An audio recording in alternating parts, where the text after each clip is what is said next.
ಶ್ರೀಯುತ ಜನಾರ್ದನ್ ರೆಡ್ಡಿ ಅವರಿಗೆ ದೈವಭಕ್ತಿ, ದೇವರ ಮೇಲೆ ನಂಬಿಕೆ ಇದೆ.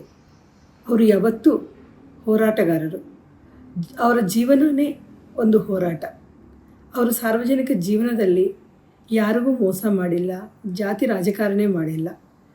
ಇದು ಒಂದು ರಾಜಕೀಯ ಕುತಂತ್ರದಿಂದ ಸಿಲುಕಿಕೊಂಡಿರುವ ಒಂದು ಘಟನೆ. ಇದು ದಯವಿಟ್ಟು ತಾವೆಲ್ಲರೂ ಈ ಒಂದು ಘಟನೆಗೆ ಎದೆಗೊಂಡೋದು ಬೇಡ.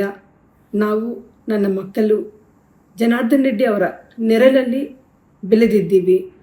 ನಾವು ಯಾವತ್ತಿಗೂ ನಮ್ಮ ಜೀವನ ಇರೋ ತನಕ ರಾಜಕೀಯ ಇದ್ರೂ ಇಲ್ಲದೇ ಇದ್ರೂ ನನ್ನ ಕಾರ್ಯಕರ್ತರಿಗೋಸ್ಕರ ನಾವು ನಿಮ್ಮೆಲ್ಲ ಒಂದು ಮನೆಗಳಿಗೆ ನಾನು ಬಂದು ಭೇಟಿ ಮಾಡುತ್ತೇನೆ. ಈ ಒಂದು ವಿಷಯ ತಮಗೆ ಎಲ್ಲರಿಗೂ ಶತ್ರುಗಳು ನಿಮ್ಮೆಲ್ಲರನ್ನ ಒಂದು ಭಯ ಬೀಳಿಸ್ತಾ ಇದ್ದಾರೆ. ತಮ್ಮೆಲ್ಲರಿಗೂ ಒಂದು ಉದಾಹರಣೆಗಳನ್ನು ನಾನು ಹೇಳ್ತೇನೆ ಬಂಧುಗಳೇ. ಶಾಸಕತ್ವ ರದ್ದು ಆಗೋದು ಒಂದು ಶಿಕ್ಷೆ ಆದ ನಂತರ ರದ್ದು ಆಗುತ್ತೆ. ಶಿಕ್ಷೆಗೆ ನಾವು ಸುಪ್ರೀಂ ಕೋರ್ಟ್ಗೆ ಹೋಗ್ತೀವಿ, ಹೈಕೋರ್ಟ್ಗೆ ಹೋಗ್ತೀವಿ, ನಾವು ಹೋರಾಟ ಮಾಡೇ ಮಾಡುತ್ತೇವೆ ಬಂಧುಗಳೇ. ಒಂದು ಶಿಕ್ಷೆಗೆ ತಡೆ ಬಂದ ನಂತರ ಆವಾಗ ಶಾಸಕತ್ವ ಸ್ಥಾನ ಬಂದೇ ಬರುತ್ತೆ. ಇದಕ್ಕೆ ಸಾಕಷ್ಟು ಉದಾಹರಣೆಗಳಿವೆ.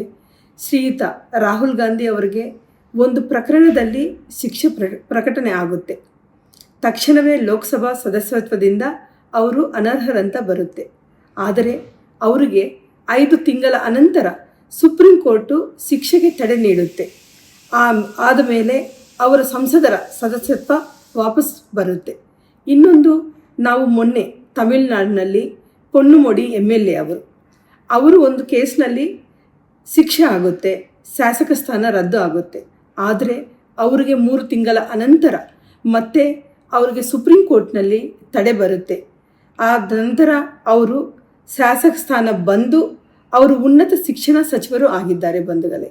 ಈ ಒಂದು ಎಲ್ಲ ಉದಾಹರಣೆಗಳನ್ನು ನಾವು ನೋಡಿದರೆ, ಇನ್ನೊಂದು ನಮ್ಮ ರಾಜ್ಯದಲ್ಲಿ ಸತೀಶ್ ಶೈಲು ಅವರು CBI ಕೋರ್ಟಿನಿಂದ 6 ಕೇಸುಗಳಲ್ಲಿ ಒಂದೊಂದು ಕೇಸ್ನಲ್ಲಿ ತಲಾ 7 ಶಿಕ್ಷೆ ಅವರಿಗೆ ಶಿಕ್ಷೆ ಆಗುತ್ತೆ.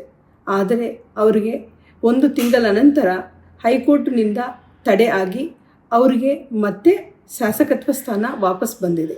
ಈ ಎಲ್ಲ ಉದಾಹರಣೆಗಳನ್ನು ತಾವು ಒಂದು ಈ ಹೃದಯದಲ್ಲಿ ಇಟ್ಟುಕೊಂಡು ತಾವೆಲ್ಲರೂ ದೇವರಲ್ಲಿ ಪ್ರಾರ್ಥನೆ ಮಾಡಿ, ಶ್ರೀಯುತ ಜನಾರ್ದನ್ ರೆಡ್ಡಿ ಅವರಿಗೆ ಎಲ್ಲ ಒಳ್ಳೆಯದಾಗಬೇಕು. ನಾವು ನ್ಯಾಯ ದೇವತೆಯನ್ನು ನಂಬಿದ್ದೀವಿ. ನಮಗೆ ನ್ಯಾಯ ಸಿಗುತ್ತೆ, ಸತ್ಯಕ್ಕೆ ಜಯ ಸಿಗುತ್ತೆ. ತಮ್ಮೆಲ್ಲರಿಗೂ ಮತ್ತೊಮ್ಮೆ ಇವತ್ತು ತಾವೆಲ್ಲರೂ ಬಂದಿದ್ದೀರಿ, ಅಭಿಮಾನಿಗಳು, ಕಾರ್ಯಕರ್ತರು, ತಮ್ಮೆಲ್ಲರಿಗೂ ಮತ್ತೊಮ್ಮೆ ಮಗದೊಮ್ಮೆ ನನ್ನ ಅಭಿನಂದನೆಗಳು, ಧನ್ಯವಾದಗಳನ್ನು ತಿಳಿಸುತ್ತಾ ನಾನು ತಮ್ಮೆಲ್ಲರಿಗೂ ಮತ್ತೊಮ್ಮೆ ನಮಸ್ಕಾರ ಮಾಡ್ತಾ ಇದ್ದೇನೆ ಬಂಧುಗಳೇ.